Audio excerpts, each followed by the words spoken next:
Hi, my name is Saif and I'm a first year medical student at the University of Sunderland. So as of now, I finished all my written exams, my OSCEs and my SSC, which was the student selected component. Looking back, I thought this video would be helpful in that you guys aren't bringing stuff or buying stuff for university that you don't actually need, or that you might not be doing something that you actually should be doing. So the first thing you should know before starting medical school is that you don't need to buy the textbooks beforehand. They can cost well over £100 and chances are you're going to get a digital copy anyway.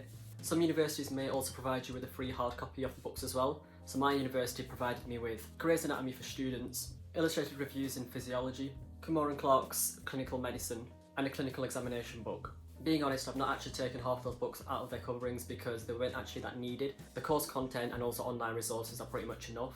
And the way our university gave us digital copies of books was through Clinical Key, which was something that we just logged into and then we could get like online PDFs, which I reckon is just much more convenient than carrying heavy books about. Which I say like I carried them about, but I feel like with the PDFs it's much more convenient to look into. And in addition to Clinical Key, which is what we were given, we were also given a complete anatomy login, which is quite comprehensive anatomy software. The second point to note is workload and burnout. So what I've noticed when I first started medical school is it's not as difficult and straining as you may think, provided that you are organised with your work. So that includes keeping on top of the course content, doing your pre-readings such as for anatomy and also doing your pre-reading for the clinical skills sessions.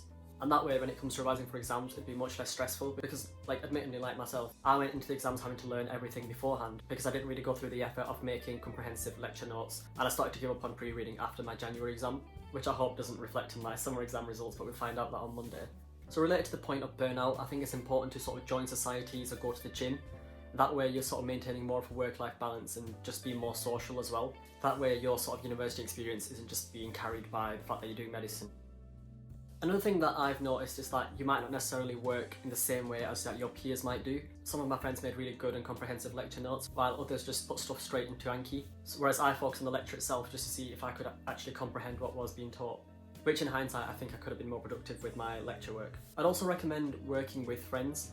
I know a lot of people might not necessarily want to sort of share resources or work with friends. They might not necessarily want to work with other people or share resources, but I personally think you get much more out of working with friends. Or maybe that's because I'm quite a social person and I enjoy working in social environments.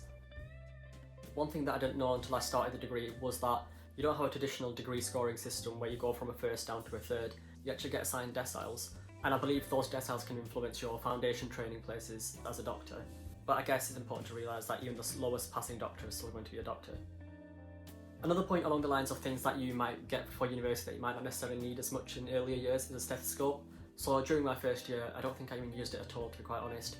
We paid about £80 to £90 for our stethoscopes. I mean, it came with free engraving and with the case, which was pretty cool, but I don't necessarily think it was that useful in our first year, especially given that we were provided with stethoscopes in our clinical sessions and in our OSCEs as well. But of course, as we get further down the degree, we'd be using it much more, I imagine. And also, I guess it looks pretty cool. Another thing about medicine is that it's quite different to most of the degrees, in that you're not just assessed on your science, you're also assessed on your clinical skills and your communication skills. And on top of that, you're doing stuff such as literature reviews. I also found our introduction to cadaveric anatomy quite interesting, and I guess because of the privileged position that you're in as a medical student, you get to see things like this. While I wasn't expecting to see cadavers so early on in my degree, it was definitely a very insightful experience. Another important point to realise when doing medicine is that you might not necessarily be doing as well as you did in your A-levels and your GCSEs. So most medical students of course do really well in their A-levels and GCSEs, potentially ranking the highest in their classes. But when you put into medical school, that's a lot more difficult.